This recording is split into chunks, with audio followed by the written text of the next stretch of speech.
Okay. Well, thanks for joining us tonight, guys. If you can hear, I've got a little guy there in the background talking. I'm Becky Page. I'm your Diamond Ambassador upline, one of them for some of you. And I wanted to invite Diamond Nici Hinkel to join us tonight.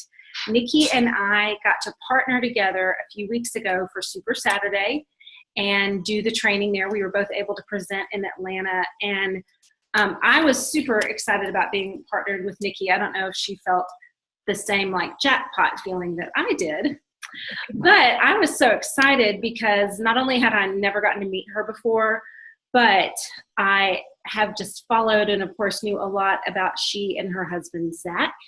They are basically a double diamond family. And Zach is a husband who's really involved with Plexus, and he and Nici work their business together as a couple and as a family. And so I was just really blessed to be able to sit and pick their brains. But also Nici so Nici and I have a lot in common, but we also, our personalities are so different. So the areas that I'm extremely deficient in, which means I don't train well in these areas, are anything involving a lot of data or numbers, understanding and having confidence in explaining the comp plan, and training based out of those things. And those are some areas that Nici is really proficient in. So when we were doing Super Saturday, she was able to train about goals and comp plan and those kind of things. But what got me the most excited was hearing her talk about what she does, some certain specifics that she does for IPA, or income producing activity. So Nici, will you give us like just a brief introduction of yourself? Tell us a little bit about how long you've been involved with Plexus and those kind of things. And then I just want to hear from you. And maybe we'll do some questions in a little bit too. Sounds great. Awesome. Okay, so I kind of presented what I was going to talk to y'all tonight over more goal specific. So I hope that's okay instead of like the IPA, but we'll go with it. So I'm Nici Hinkel. Like Becky said, I'm Diamond, and so is my husband. We've been in this it'll be 4 years in March. And our journey is one that it started really fast and furious, and then we had a couple years or a full year of our points going backwards. I hit Sapphire in 15 months, and then I had a big point drop. I was almost Diamond, and I had a big point drop for a year straight. And that season was so good for me to learn that grit and perseverance, and built it back up. And now here we are together, a double diamond household. And it's really interesting today. I actually did this for my team. I wanted them to see that it's not about timing in this industry to succeed. And I have a lot of people that will say to me a lot, you got in at a good time. Like, that's super lucky of you. And so I looked today because I save all my reports because I'm a data junkie. And my team, when I went Emerald in 2014, it was January 2014, 85% of my team is gone. Only 15% has stayed since 2014. And this is exciting to me because this is about constantly rebuilding. It's not about building once and then you're set. It's really not. It's about it gives hope to me, and knowing that anybody can be successful. It's not about good timing. It's not even about talent. It's about that grit and perseverance and sticking with it. And so I want to kind of touch on that a little bit with y'all today. Helping my team set goals and reach them is one of my favorite parts of this industry, because I am a numbers person. So I like looking at that for my team. And I have a feeling that Becky has talked to y'all many times about your why. And most of you all probably know what your why is, and you've written it down and you've really contemplated this. And if you haven't yet, I really challenge you to get with your upline and sit down and talk about why are you in Plexus. And so when you're setting goals, it is to use as a pathway to get to your why. That why is that ultimate dream and that ultimate place. And the goal is the stepping stools that is going to take you there. So when you're setting goals, remember, are these goals getting me to my why? So before I go into setting your goals, I want to talk to y'all about failure. because you can't have goals without failure. So setting goals and missing them is absolutely crucial, just in life even, not just in the business.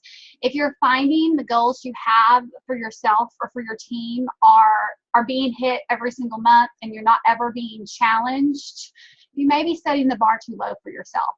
So without failure, one good thing about it is you're not looking for answers. You're not thinking outside of the box. You're not looking for new strategies. All of the good stuff happens when we're in those trenches, having to learn how to get out of them. So don't think of failure as something that defines you. There is no shame in it whatsoever. It's learning. It's learning new strategies on how we want to get to what we're trying to achieve. I was researching one time I was talking about failure, and I was researching great people who have failed in the past just to try to get some good examples. And almost every amazing person had huge failures before they had success. Henry Ford is one. He had 5 companies before he came up with Ford Motors. R.H. Macy had 7 stores before he created Macy's. And the one that cracked me up is Walt Disney was told by a newspaper that he wasn't creative enough to hire him. This is Walt Disney. So failure it's almost like if someone tells you you're not good enough, this is almost like a good thing to me, because you see those, the people who are the most successful, they're the ones at one time were told they can't do this. This isn't going to happen for you. And they went and proved wrong. So just remember, it doesn't define you. It doesn't make you any less of an ambassador. It doesn't make another ambassador that passed you in rank better.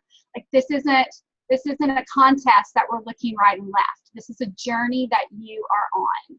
So now that none of us are afraid to fail, I want to talk about 2 important types of goals that I like to talk to my team about, and that is BHAGs and WIGs. So these are the 2 acronyms I'm going to talk to y'all about today.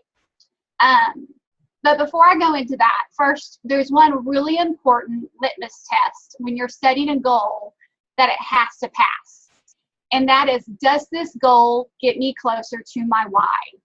Ultimately, am I setting a goal that is getting me closer to my why? If it doesn't, is it worth your time and energy? Is it really something you want? It might still be something you want, and it might be worth your time and energy, but it's not worth your time and energy, and it's not getting you to your why, and but other people are telling you to do it.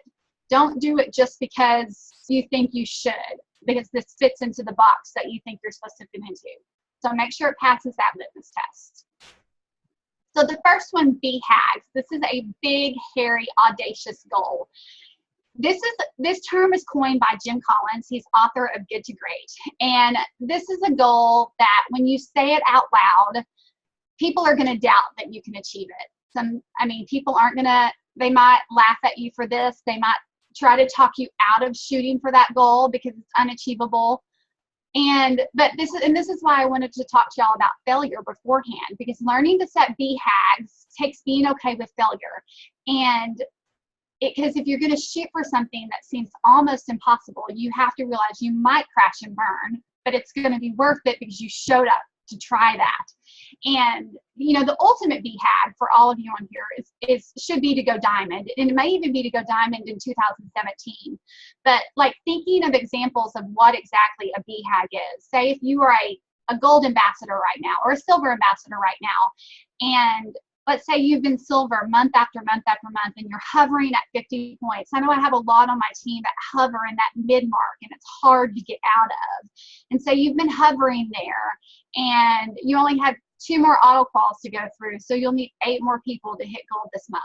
That would be a BHAG if I said, I'm going to go for it. Even though the numbers are not there, I don't know where those 8 people are going to come from, but I'm going to dig my heels in the ground and I'm going to go for it. That's what I would consider a big, hairy, audacious goal for one of my teams to take on. And it's a goal that you have to be very intentionally pushing for, and you have to work extra hours to achieve. It's not a goal that you're going to set and it's just going to accidentally happen. That's not a BHAG. It's one that takes very, very hard work and drive. And these aren't goals you're necessarily going to be setting for every goal, but I do like to see my team set them at least a few times a year, just to really challenge themselves outside of the box, because it feels really, really good if you achieve one of those goals. the next type of goal is a WIG. It's your wildly important goals. And every goal you set should be a wildly important goal. Now, one of your wildly important goals might be a BHAG, but it might not always be. I hope that wasn't too confusing. It's like a square is a rectangle and a rectangle is not a square, but maybe as I explain it, it will make more sense. So just the idea of a WIG is to really, this term was coined by Chris McChesney. He's the author of the 4 Disciplines of Execution.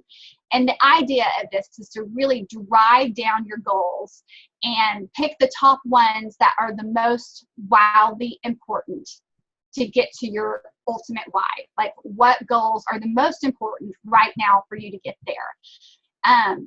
In his book, he did a study that studied people who set goals, and in the results they found, if a person sets 2 to 3 goals on average, they tend to achieve 2 to 3 of those goals. So they have a perfect success rate of achieving their goals. If a person sets 4 to 10 goals at a time, they tend to achieve 1 to 2 goals. And if a person sets 11 to 20 goals, they achieve 0. So this is why it is so important for, if you have a list of goals you want to achieve, to really drill down and pick out your top 3 wildly important goals. Which ones are most important for you right now? So, for example, in January, the company has a lot of amazing different incentives going on, and they're great, and they may all be on your wildly important list. But you may have some other goals in your list, and you may be trying to balance all of this stuff right now. So I don't want you to go after too many goals so that you achieve none of them. I want you to go after the 2 or 3 that are most important and achieve them. So this is why it's so important to really be narrowing down those goals. And what does goal setting look like within Plexus? So what is some good examples of goals? Is another thing I wanted to talk to y'all about. The most obvious is going to be a rank advancement.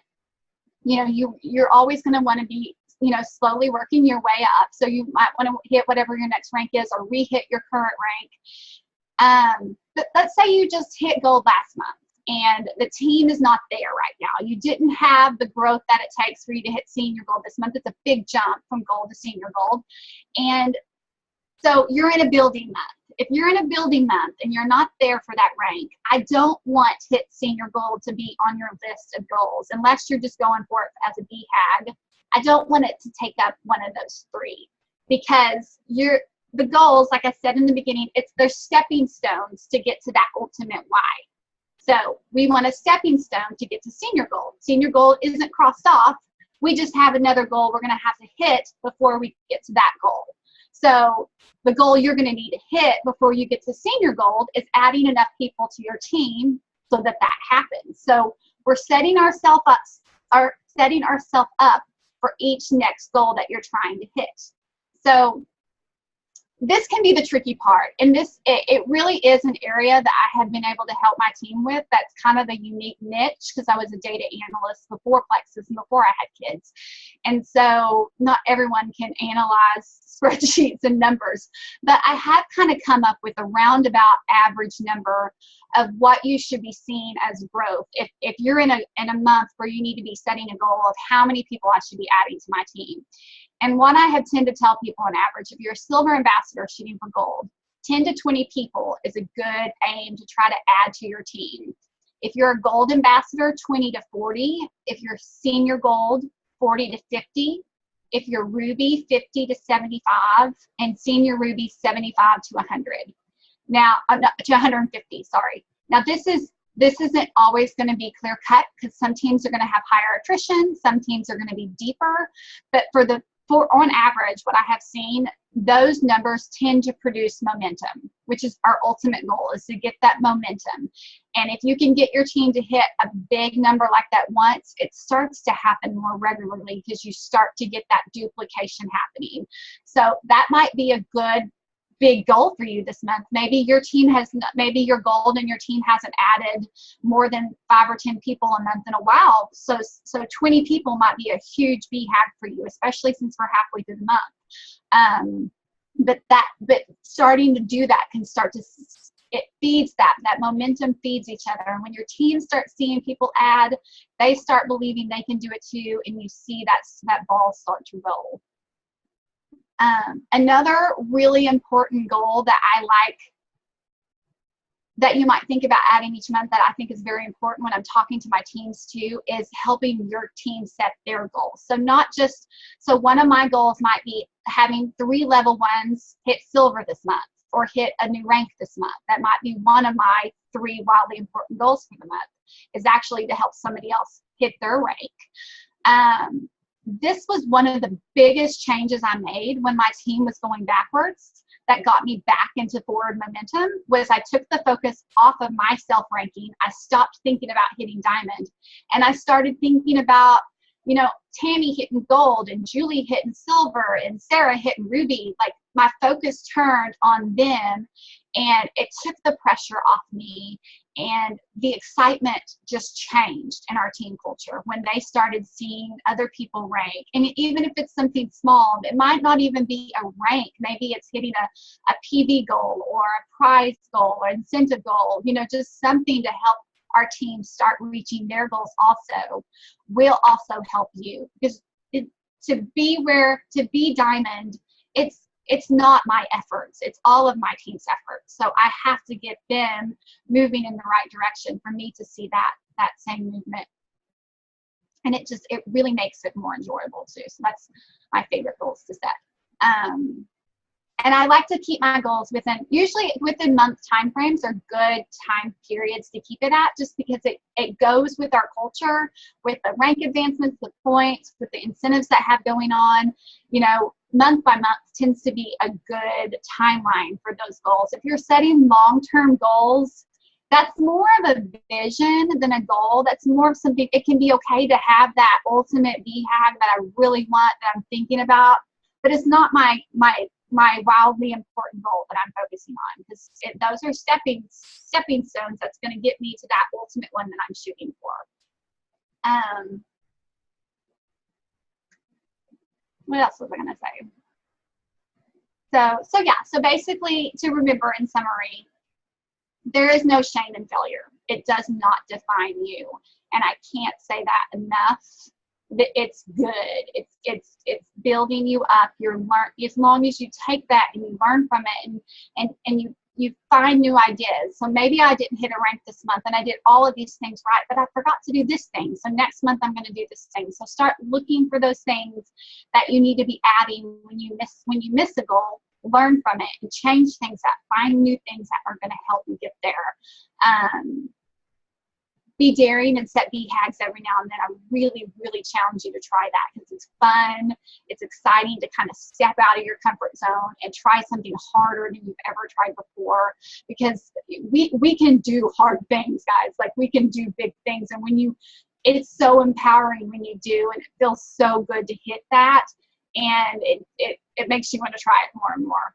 And never set more than 3 wildly important goals at a time. Remember that on your list, that you're not having 10 or 12 goals going on at a time. And I think that's all I got. Okay, so now can I just quiz you and ask you questions? Yes, totally. Sorry, I have a hopeful new ambassador texting me too. Oh, yay. That's fun. Okay, so let me ask you, and again, and Nikki knows this, you guys, this is so out of my forte, so even talking about it is sometimes confusing for me. But when you're sitting down and you're setting goals with your level 1s, is it typically a beginning of the month, or are you reevaluating at the end of the month to set that goal? Like, what's the time frame that you typically use for new month goal setting? Yeah, I mean, beginning or end of month is good. Like, I usually like to have a setup month. There tends to be building months before there's rank up months. Right. So if someone comes in, and a lot of times some of them are just coming to me. So it's going to depend on when they come to me. Then we can sit down and evaluate and see how your growth has been, and set that growth goal before we set the rank goal. But at the beginning of the month, it's definitely good to start off that month with a good idea of where you want it to go. Because if we don't know where we want it to go, we don't have a destination of what we're shooting for. Before you know it, it's the 20th and you really haven't accomplished much, and you're just we're in the routine. It's easy to get into the routine of things and not really being intentional in what we're doing with our business. Tell me then, okay, so I love the numbers that you gave us on the different rank achievements, the amount of ambassadors that need to be added each month in order to achieve those ranks. Let me ask this. How do you daily run those reports? Like, how are you keeping track of those things? If you are, let's say, a gold who's wanting to rank up to a senior gold, tell me what your focus goes to in your back office on a daily basis. What all are you paying attention to? Well, in the key measures, you can see the people being added. And typically at the lower ranks, at senior gold and ruby, you're probably getting emails on all of these people. They're probably in your 1 through 4. So you're seeing the emails coming in and keeping track of that. If you got the Plexus calendar, I would be writing them down for your whole team. Like every time someone's added, if that works better for you, like everyone's different in how they learn. Like you might be visual, you might need to actually write it down. You might have the spreadsheets like me, whatever works best for you to keep track of that though. I would make sure you're tracking it at least every other day to keep up with where you're at, how it's going, what you might need to be doing to see that number increase if you're not on track. And for some of our people on our team who are in some of the higher ranks, talking about rubies and above, what do you think are some daily tips for checking reports and helping their people set goals? Like, how should their perspective shift as they start to manage bigger teams? I mean, and that's when it can get either harder or more exciting if you like the data part, and it gets more fun to me when I have more data. But the detailed genealogy, I mean, really study your team if you can. And this is tricky because they took out a really important field for me in order to do that. The achieved rank, if you can sort by rank, it's easier. Switch to the previous month. If you don't know how to do that, under detailed genealogy, there's a drop-down box. You can switch to the previous month. So you see the ranks everyone's holding. Sort by rank, and then click on them to see where their points are right now. And this is how I will go through my whole downline from silver and above at the end of the month and see, and I mean, there's a lot of people in my downline. I will just like 1 through 7s, and I'll see who is close to the next rank. If I see someone on my team who is at 75 points and if auto calls haven't even gone through yet, I'm going to check in with those people and make sure gold is on their mind. Like, you can hit gold this month. Like, what are you doing to make sure that happens? And then just even cheering them on. Like, as you become a leader, like as a ruby and senior ruby, like that's a big deal. And when you have like a level 3 or level 4 that's a new ambassador, and you see that they're almost silver, and you reach out and say, hey, you just need one more person, that speaks volume to that person, that you took the time, that you saw that in your reports, and you took the time and you reached out to them and let them know that you saw that. And and again, everyone's motivated differently, but if you find a person that is motivated by words, they're going to go out and they're going to get that third ambassador, and they're going to make it happen because that was motivating to them, that you just sent them that message. I think the next thing, just a thought on, because I loved what you were talking about, how you spent the year that you were rebuilding. You mentioned that you got well into Sapphire and then you saw those points just really shift backwards. I want to know a little bit about what was your self-talk like during that year of rebuilding, and what are some things besides, I love the fact that you talked about focusing on your level 1s and 2s, et cetera, ranking up, and how the excitement changed the team culture. That's really what I'm leaning into. What was your mindset, and how do you create a team culture that is able to do something like to rebuild? And let me just say to you guys, and a lot of you guys knows because you've listened to some of my calls recently, but this was one of my favorite things about learning, that I got to learn about Nici and Zach, ironically, as a family team, is that they had this huge year of going backwards.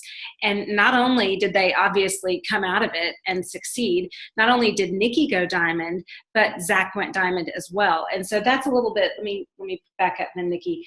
What did you say to yourself? What was your mindset during that year? And how did you teach that mindset to your team? Well, I'll say honestly, for the first 6 months of it, while we were in that backwards momentum, I was so focused on hitting diamond. Like, it's all I could think about. I really was never discouraged or scared at the backwards points. I mean, there was since it was the first time I had seen it, it was a little bit scary, and it wasn't happening company wide. It was only happening within my team, and it was a little scary. But I was so super focused on diamond, and I really don't remember I think I was at a training and someone was talking about, you know, how many people on their team had promoted that month and all the excitement. And I remember thinking, oh, we've had zero promotions in like 3 or 4 months, like nothing above silver. And I mean, I'm a sapphire team. I should have people hitting ranks. And it was a big aha moment that I have been so selfish and only thinking about myself. And that is what not to do. So it definitely was not the right mindset. But when I switched that, and it also stopped that. And maybe while I told myself I wasn't fearful, because I can be very driven and very like eyes on the prize, this is happening, there's still a part of you month after month that gets very discouraged when it's not. And when you, especially on the last day, when you look at it and compare it to the previous month every time, it's like, ugh, again. And when I finally did that, it was crazy how quickly the shift was. Just in 1 month's time, I said, I'm not going to even look, I'm not paying attention to my points at all. I'm not obsessing and running my numbers 800 different ways. I mean, that was the other thing. As a data analyst, I was like analyzing and running. I'm like, maybe I'm looking at them wrong. Let's try a different spreadsheet. Let's try a different formula. Yeah, they all said the same. And when I started just, you know, instead drilling down and looking at my team's numbers and figuring out, looking to see where their weaknesses were and what they needed to do. And we had 17 rank advancements that month when I went from 0 to 17. And that was the most exciting month to me. And it was so huge. And another part of my story, I'll say, so that was in January 2015 that we went from nothing to all the rank advancements. And then February and March was exciting. No, March was exciting because I actually had my first level 1 went emerald in March. And I thought I was going to have a huge month because we had like 40 or 50, I mean, there was tons of rank advancements that month. A level 1 went emerald. I went backwards 1 point in March. And I remember this was April. I went backwards 1 point in April. In May was the month I said, I want to hit diamond, and I want Zach to hit diamond too. We hit diamond both that same month. And the previous month, our points had went backwards. It was only 1 point, but I had went backwards. I did not have point growth. And the next month, we both hit diamond. So that was my version of a major BHAG, to take the team, because I had a moment of panic of thinking, this is back. You know, like this backwards is back. I've lost it again somehow. And then in May, I was like, no, this is not happening. We're going to go diamond. And we did. So that was a crazy month. I don't even know what your question was. I was rambling. No, you did a great job of answering it. I think it sounds like it's kind of started with recognizing your own flaw first. And I think that's something that we probably don't talk about enough when we do leadership training in Plexus, is that it kind of has to start with ourselves, right? Like we sort of have to go, okay, if I draw a circle around myself and I'm my biggest problem, like what's my problem here? So it sounds like you sort of identified just the selfishness, the hyper focus on diamond. While not a bad thing at all. I mean, we all agree it was a wonderful goal, but that it literally hindered you from being able to focus on the health and the growth of your team. Yes. You said something earlier, and I just wanted to pick your brain, pick it apart for a minute. I've got 3 pages of notes. So if you'll just be patient with me for just a minute. You said something that was so good. Oh, you were talking about goals and how they're the pathway to your why, and and you had mentioned at Super Saturday, and I love this. You said you like to see your team set goals and fail, that you encourage that. So can you say a little bit more about how you encourage goal failure on your team? It not necessarily goal failure, but being okay with that, and I talk to them about, I love Brene Brown's work, and she talks a lot about, just being vulnerable and the importance of vulnerability. And I see that being so true in Plexus. And I mean, ultimately, owning up to a failure is like one of the most vulnerable things to do, right? To say, like, I've lost rank, or to say that I'm shooting for this goal and I didn't hit it. Like, so many people are like, I want to hit Ruby, but I don't want to say it out loud because I don't want people to know if I miss it. But I really try to encourage people to do that. Like, I want you to say it out loud, because then you have accountability. Then you're going to work harder on it.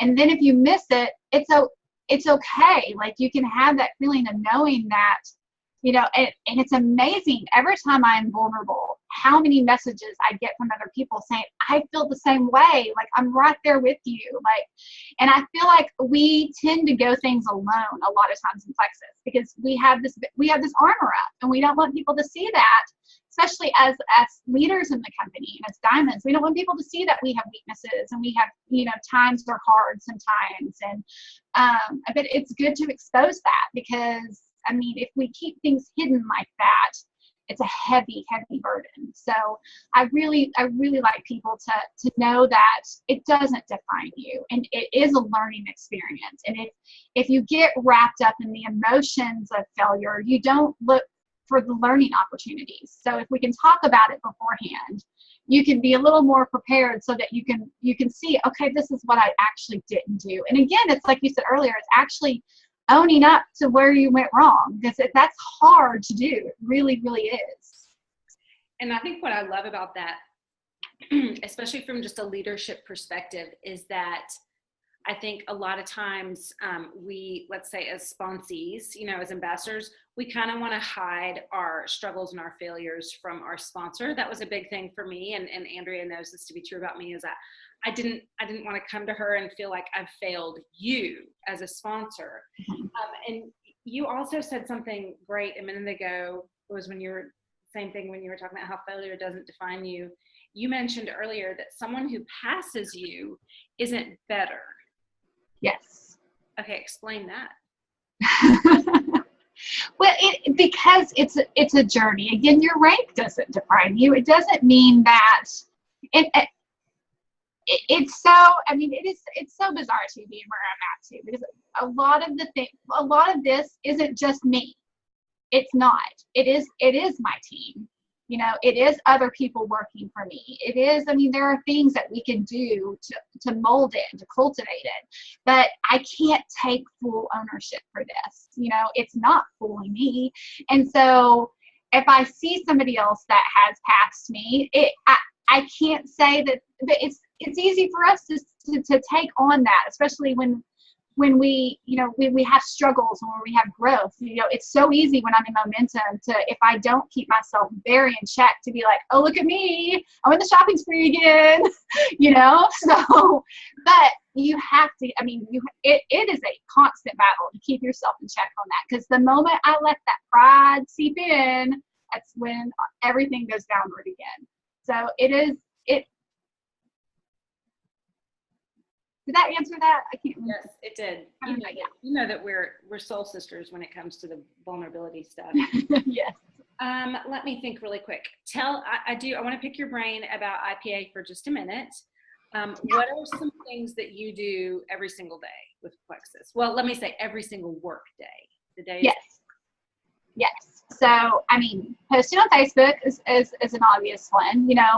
Having your Plexus post and your personal post and engaging posts, making sure on social media that you are engaging new people on a regular basis,